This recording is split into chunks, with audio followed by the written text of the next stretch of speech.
एक क्षण डोळे मिटा आणि अशी कल्पना करा, आज स्वामी तुमच्या घरी आलेत.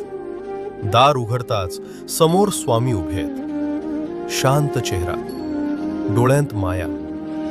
ते आत येतात.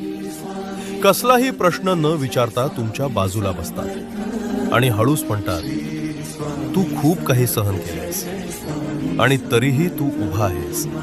हेच तुझं खरं सामर्थ्य आहे. जे तुटलं ते तुला कमकुवत नाही तर शहाणं बनवतं. जे झालं नाही त्यासाठी स्वतःला दोष देऊ नकोस, कारण योग्य वेळ नेहमी योग्य उत्तर घेऊन येते. स्वामी तुमच्याकडे शांत नजरेनं पाहतात आणि पुढे म्हणतात, आयुष्य तुला तोडायला आलं नाही, ते तुला घडवायला आलंय. त्या एका क्षणात मन हलकं होतं, श्वास शांत होतो आणि आत कुठेतरी नवी उमेद जागी होते.